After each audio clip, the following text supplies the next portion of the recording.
মাগরিবের নামাজের পর ছোট্ট এই দোয়াটি কোনো বান্দা যখন একবার পাঠ করবে, আল্লাহ তাআলা তাকে 70টি বিপদ থেকে হেফাজত করবেন, যার মধ্যে সর্বনিম্ন বিপদটি হচ্ছে দারিদ্রতা। দারিদ্রতার চাইতে 70টি বিপদ আছে যেগুলো এর থেকেও অনেক বড়। এই দোয়াটির কথা নবীজি সাল্লাল্লাহু আলাইহি ওয়াসাল্লাম বলেছেন।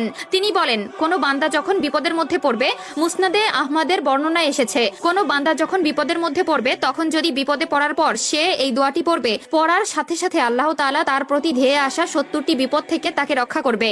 কাজেই ভিডিওটি মোটেই এড়িয়ে যাবেন না।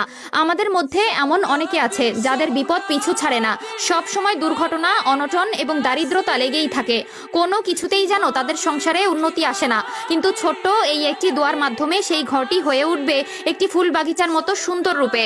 প্রিয় দর্শক, অবশ্যই ভিডিওটি শেয়ার করে দিবেন সকল মুসলিম ভাই বোনদের মধ্যে, যারা এই ছোট্ট আমলটি করে নিজেদের জীবনকে আরো সুন্দরময় করে তুলতে পারবে। হতে পারে আপনার একটিমাত্র শেয়ারে যদি কেউ উক্ত আমলটি শেখে এবং নিজ জীবনে কায়েম করে, তবে শুধু সে নয়, তার উপকার পাবেন আপনিও। কাজেই ভিডিওটি শেয়ার করে দিবেন। মাগরিবের নামাজের পর ছোট্ট এই আমলটি এতটা মারাত্মকভাবে আমাদের জীবনে প্রভাব ফেলে তা হয়তো অনেকেরই অজানা। এমন অনেকে আছে যাদের এই দোয়াটি সম্পূর্ণ মুখস্থ আছে, তবে তারা এই দোয়াটির ফজিলত সম্পর্কে না জানায় এর প্রকৃত আমল করতে পারে না। প্রতিনিয়ত আমরা আল্লাহ তাআলার কাছে নিজের বিপদ মুক্তি ও শান্তির জন্য কতই না দোয়া করে থাকি, তবে সকল দোয়া কিন্তু কবুল হয় না। কিন্তু ছোট্ট এই দোয়াটি এত পরিমাণ শক্তিশালী, কেউ যদি চলতি পথে এই দোয়াটি পবিত্র অবস্থায় নেক মনে আল্লাহর স্মরণে একবার পাঠ করে, তবে সেই বান্দার আমল নামায় 70 লাখ নেকি জমা করা হবে এবং বান্দার করা 70 লাখ গুনাহ মাফ করা হবে। দোয়াটি হচ্ছে লা ইলাহা ইল্লাল্লাহু ওয়াহদাহু লা শারীকা লাহু লাহুল মুলকু ওয়া লাহুল হামদ ওয়া হুয়া আলা কুল্লি শাইইন কদির। যদি কোনো বান্দা ছোট্ট এই দোয়াটি প্রতিদিন নিয়ম করে 3 বার কিংবা তার থেকে বেশি পাঠ করতে পারে, তবে আল্লাহ তাআলা তার দিকে আগত 70টি বিপদ নিঃশেষ করে দিবেন।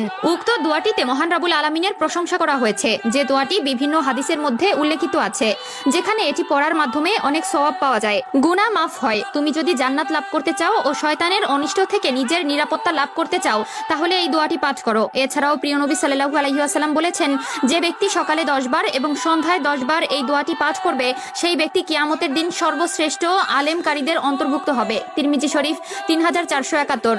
এছাড়াও সহিহ মুসলিমের 2693 নম্বর হাদিসে উল্লেখ করা আছে, যে ব্যক্তি এই দোয়াটি 10 বার পাঠ করবে, সে 4 জন দাস মুক্তি করার মতন সওয়াব পাবে।